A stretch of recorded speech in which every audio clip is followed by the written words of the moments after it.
a lot of people are afraid of the upsell. They're a bit uncomfortable with it at at a subconscious level.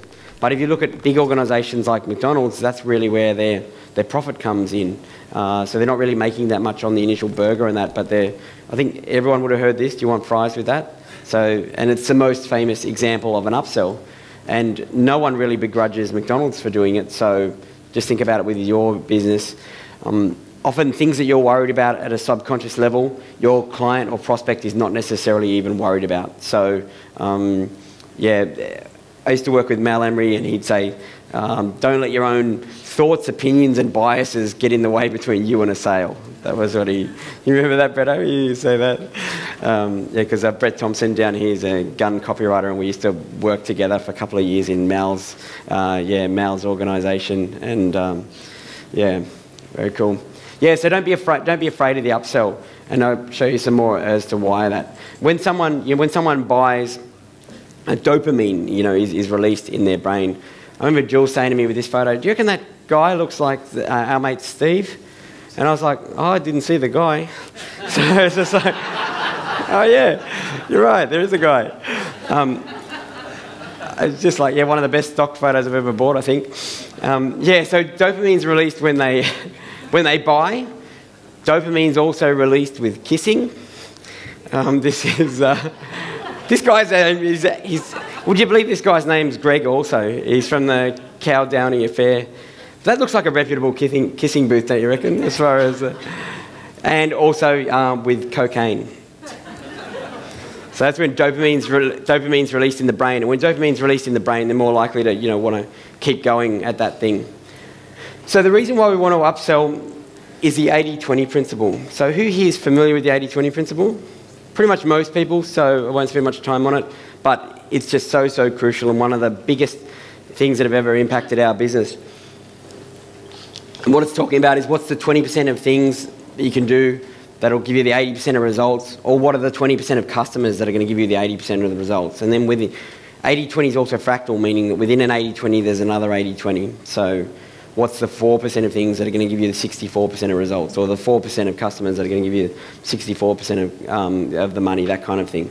So in this example, if we assume 2,500 customers, so 2,000 of them will pay a low ticket item like $7. Okay?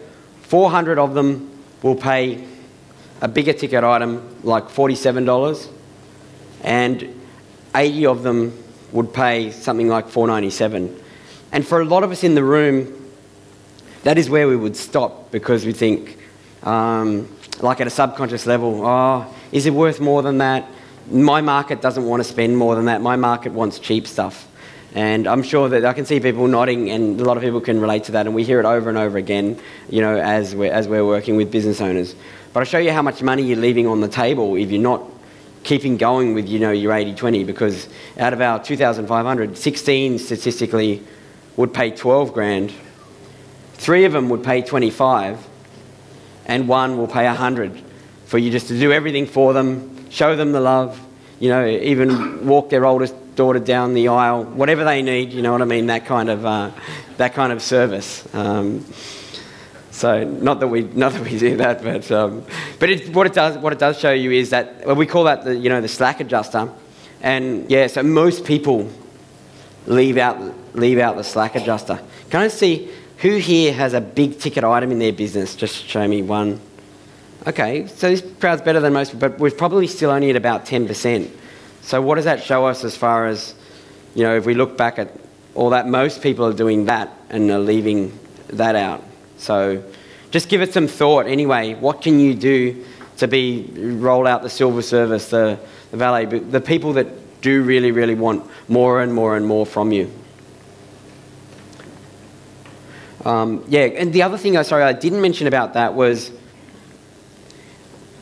if you can add in a slack adjuster, so if you can add in a big ticket item, what it does mean to your customer acquisition costs is, even if you're not breaking even on day one, remember we spoke about the holy grail of internet marketing is like that day one funnel optimization, and you want to try and break even wherever you can. If you've got big ticket items that statistically out of these next 1,000 people come in, so many are going to buy at this level, so many are going to buy at that level, so many are going to buy at that level, and so many are going to buy at that level, then it doesn't really matter.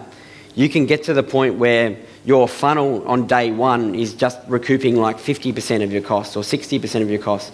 Most people have funnels that really lose money on day one. So they spend money on advertising and then they're hoping and praying to get it back over the next 40, 60, 90 days, that kind of thing. We've found by even just setting up a basic funnel that gives you at least 50% of your money back, what it allows you to do is just scale so much faster. You'll build your list of clients and prospects so much faster than if you don't get any of your money back at all on day one. And there's some businesses that this is not appropriate for, but as a general rule, works great. So a very, very common Slack adjuster is, do you need a hand with that? Do you need help? And then just touch base with people and be genuine though, as far as, and I think, Ari, he nailed it, and that's why I get on so well with Ari Galpa. In his, if you remember back from yesterday, he was talking about only if there's that decision diamond to say, are we a fit? Can I help you and can you help me? If there's a fit, then do some business together. And if there's not that, are we a fit, then don't do business together, that kind of thing. So use integrity behind it, but just even at the end of when any of your funnels, just adding, do you need a hand with that? Do you need help? And just people will put up their hands, so you get these sort of things coming in all the time, and it's just genuine conversations with people to see whether you can help them out.